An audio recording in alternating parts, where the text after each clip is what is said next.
I thought we had a really good bye. I mean, like we practiced more than we would normally practice. I don't know when or why this 2 bye week thing has become in vogue in college football, and I suspect some of it is they're going to be moving towards 0 week becoming week 1 as they expand the playoff in the future.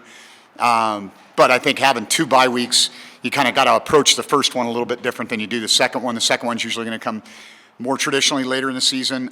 So this gave us an opportunity. We practiced on Tuesday, Wednesday, Friday, Saturday, tried to stay on our routine, and I thought it was really good. I mean, I thought we got some great work with the young guys. They scrimmaged pretty much every day, and those guys are coming along, and you can see their progress is now. It's not like fall camp when they're just novice and they don't really know what the defenses or the offensive calls are, and they're just kind of out there running around. They were actually executing at a high level and had really good competition, kind of got back to basics, spent a lot of time on fundamentals, got out on the road, did some recruiting, got guys back in school a little bit, and then obviously there was an opportunity for us to get out in the community, do some community service as well. So excited for this opportunity, man. I've always really enjoyed competing against Fresno State back to my days when I was at Boise for 6 years, and it was kind of Fresno, Hawaii, Boise, and Nevada that were always kind of, fighting it out for kind of top dog in this league, and back to the old WAC days. And so, it's a great atmosphere. Football's really important in the Valley. I know Coach Yentz a little bit. I butted heads with him a couple of times when we were both head coaches at the FCS level, and he was the head coach, defensive coordinator in 2018 when we played him in the playoffs at Montana State, and he was at North Dakota State, and then he was the head coach in 2019. And so you can definitely see his fingerprints on the program, his identity, the physicality that they want to bring in the run game. I think that's kind of a hallmark of what he does. I do like their running backs, 6 and 2. I think are both really good runners. I think the offense kind of goes through the tight ends. They have 2 really good tight ends, 3 guys that I think are very, very capable. And I think that kind of the heartbeat of their offense is actually their center, number 69. I think he's a really good player. You can see kind of the job, how they've kind of brought E.J. Warner along in terms of managing the game. And he's actually done a really good job of hurting people with his legs off schedule, which I think is kind of interesting because he's not necessarily your traditional dual threat type of quarterback, but he's done a really good job of operating what they've asked him to do. Defensively, there's not a lot of they kind of are who they are on regular downs. They're very sound and physical, stout front. At linebacker, I like number 10. I think he's very active, very athletic kid.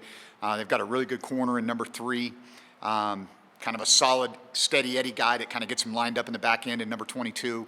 But if you get off schedule and you get into third downs, they're pretty exotic. They'll do a lot of, you can kind of see a little bit of Brian Flores' influence on this coordinator who came from South Dakota. And, B-Flow's running the show for Minnesota, and they're kind of known for having all these exotic fronts, these up fronts where they put 6 guys at the line of scrimmage and you don't know exactly who's going to pop out on any given down. And so that creates some issues, and so that's why it's important to stay on schedule, I think, in that situation. And then in special teams, it seems like forever, John Baxter's has been there forever, and it's always been a strength of theirs in this program. And I think they take a great deal of pride in that phase. Obviously, it hurt us last year. And Oregon State had to feel the sting of that a little bit a couple weeks ago. And so that's a phase that, you do have to spend a little bit of extra time preparing for because they play so hard and are so sound in that phase. And so that's kind of what we've got on our hands. Like I said, I was kind of like going to Fresno. I just think, the fans are into it, and it's a little bit of a raucous environment. And I think it's a cool, you kind of got to do run the gauntlet from the locker room down the ramp and, learn some new words in Spanish, and it's always been fun. So it's kind of been fun. Happy to take any questions. Chris, dial in the questions. I mean, I know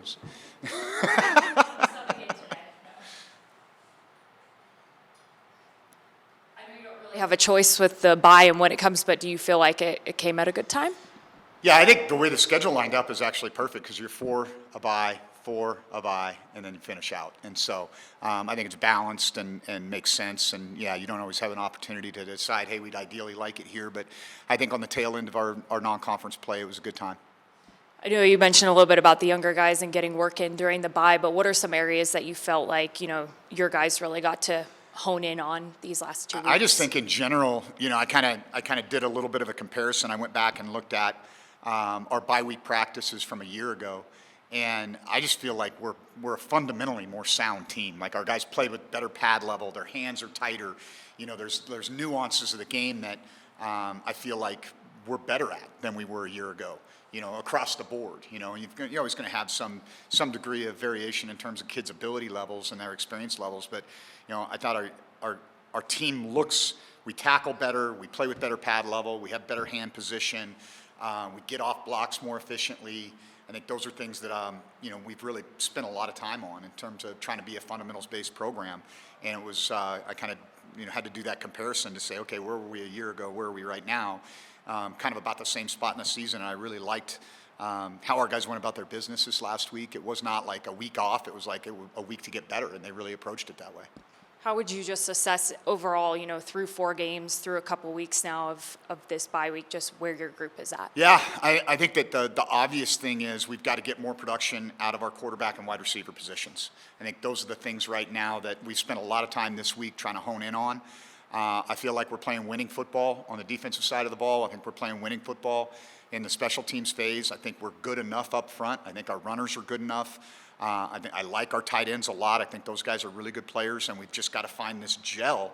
And, you know, some of it's kind of obvious because, you know, when you lose the guy that took the vast majority of the snaps at quarterback and the guys that took almost every snap at wide receiver a year ago, it's going to take a minute for that chemistry to kind of get to kind of get in play. And one of the things that worked against us a little bit was we were nothing significant, but we had a lot of these soft tissue injuries that would hold a guy or two out here at wide receiver, and I think we missed some of the opportunity to create continuity and chemistry between the wide receivers and quarterbacks in fall camp, and so this week gave us a chance to kind of get back into that mode. I saw after the Western Kentucky game, you felt like Chuba Purdy had taken some steps forward, even though the stats may not necessarily shown it completely, but just how would you assess the quarterback position as a whole? Yeah, I think that what he does best, ironically, is he operates best in 2-minute mode. You know, and I think that there's some tempo things that kind of takes the thought process out of it for him, and he can just kind of react. So I think that was what I saw from him was, hey, you know, he's operating these calls at a pretty high level. I thought he threw the ball better in that game than I'd seen him throw it previously. You know, and again, we've got that continuity and that consistency between the wide receiver group and the quarterback group has got to continue to gel. And then, you know, he is a threat in the +1 run game. Like, that's something that you cannot discount. When you play us, you've got to defend 11 guys. And if he's not on the field, maybe we don't have that same threat. And so I think that helps not just that helps not just our potential throw game and play action, but it also really helps our run game, our conventional run game, because when he pulls the ball and goes out the back door, even if he doesn't have the football, he's holding somebody. And that creates maybe a numbers advantage on the front side of the play. In fall camp, you mentioned that Chuba Purdy's a guy that can win you a Mountain West championship. Do you still feel that way? Yeah, I do. I mean, I feel like this league is really open. You know, I think if you look at, you know, there's been some kind of, I would say, inconsistent quarterback play across the board in this league. You know, week in and week out. You know, you can look at, you know, the bell cow teams in this league. You know, coming into this thing, well, you know, Maddox Madsen didn't have a great night against South Florida, right? There's going to be some of that. I mean, I think I look at what, you know, kind of there's some interesting things going at Colorado State with a veteran quarterback, right? Where they're struggling to find their rhythm a little bit. And I think that quarterback play is a premium without a question. And so the objective is to get right now, you know, because now the clock's ticking a little bit more. And you even look at EJ, he's been really efficient. They've won 4 games. And he's balanced. It's not like this guy's crushing. He's got 5 interceptions and 5 touchdowns. He's done some things with his legs that maybe you don't suspect. And I think that's been the difference for them a little bit, is he's been able to create off schedule for Fresno State. What gives you the confidence that Chubb is the guy? I've seen improvement in him. You know, I haven't seen steps backwards, and I think that's the whole objective, right? And I think it'll be. I think you'll like the game plan that you see out of us on Saturday night in Fresno. I'm excited about the time that we've had to really examine who we need to be successful. I think that was the biggest thing that we spent the time doing as a staff, was breaking it down on both sides. So our defensive staff did the self-scout on our offense as if they were getting ready to play them, and vice versa, and really kind of punching holes on maybe some tendency things, some things that we do well, some things that we do not do well. Well, let's scrap those and let's accentuate the things that we're going to be better at. And we've gone through 4 games with Chuba as our guy for the most part, and so I think we know now what he's good at, where we really didn't have a feel for that. You can make assumptions about those things, but spring ball and fall camp don't give you the same test that you're going to get in the season. In previous pressers, you've mentioned your ability to move the ball, but when you get into the red zone, specifically Middle Tennessee and Western Kentucky, there's been, I believe, 4 turnovers in that area. What have you noticed that have led to maybe sloppy play in that area versus the other end of the field? I think that number one, we got to stop calling passes that reads or go over the middle of the field. I've mentioned this a couple of times. Like that's on us as coaches. You've got quarterbacks these guys are not 4-year starters, right? Throw the ball at the pylons where the risk reward is going to be not as intense, right? And that doesn't, so you still got to throw the ball down there. You can't just let them pack in and do their thing. But I think we've got to lean into our quarterback run game down there, and I think we've got to be smart about where we attack the field specifically, not individuals, but the field when we get into the throw game. And then, the other one was a turnover by JB where he, got the ball punched out. That's not on the quarterbacks there. And so, that chemistry between the wide receivers and quarterbacks, where I really see it, it's not so much you get down into the low red, but you got to be able to score from distance too, right? Creating explosive plays, and where do a lot of those oftentimes come from is that chemistry between the quarterback and the wide receiver group. And so that's been a major emphasis for us this week. What changes as you go into conference play, whether it's personnel, the attack plan, anything like that? Yeah, I just think the stakes are higher. It's just that's always the way it is. I mean, you're playing for real money now, and every game matters tremendously in college football. But when you're talking about a really competitive league, the level of intensity, the level of preparation, the level of focus goes up, generally speaking, when you get into league play. Is it kind of like a breath of fresh air that you're moving into a new slate of the schedule that, I know that other teams are 1-0 or 0-1 or whatever in the Mountain West, but right now you guys are 0-0. Does it give you kind of a fresh perspective that you're moving into a different part of the schedule where it is a little bit higher stakes? Yeah, I think that's always the case. Anytime you get kind of done with your non-conference schedule, and depending on whether your bye comes prior to your conference play or you've got a game or two, but once it's those Mountain West standings start actually reflecting Mountain West play, I think it does change things. It's a small sample size so far, but just what are your thoughts on the Mountain West through this first month? I think it's pretty open, man. I do. I think that there's a lot of parity in this league. There's some crazy things that happen, right? How do you explain San Diego State beating Cal 34-0 and then being able to only put up 2 field goals against Northern Illinois? It tells you any Saturday, if you don't bring it, you're going to be in trouble. And if you do, you're going to have an opportunity. And I think that's kind of how this league's going to go. I think there's teams that maybe are a little hotter. Fresno's on a roll. They're 4-1 right now. They've ripped off 4 wins in a row. And they went to Hawaii, a very, very tough place to play, and got a quality win. And so, you look at that part of it, but then you go, candidly, last year there were games where I'm going, there's no way. These guys are just that much better than us. And, right now I think that the talent level is kind of equaled out. So where does it come down to? Turnovers and quarterback play. And that's where we are not very good right now. We've got to get better in those areas. And if we'll do a better job of that, I think we'll be more competitive and have opportunities to win games in this league.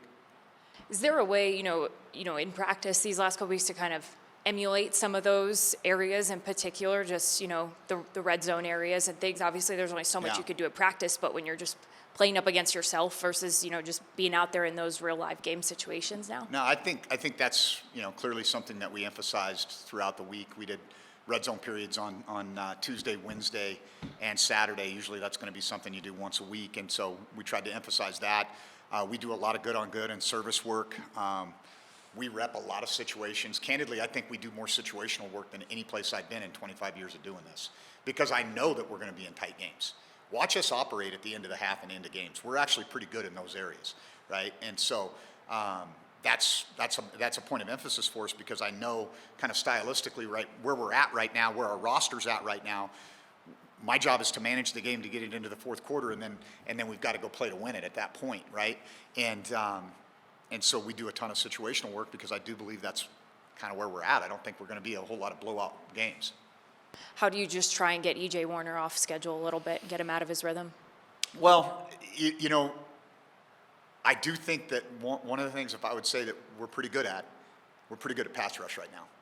And so I think that aspect of it really benefits us because we don't necessarily have to bring an extra guy to create some issues for the quarterback. And so I think that the length that Jonathan has and that Nelson Rapati has inside, and the power, the combination of that power and twitch and explosiveness that Dylan has on the edge creates problems for offensive lines because they're very different styles of athletes.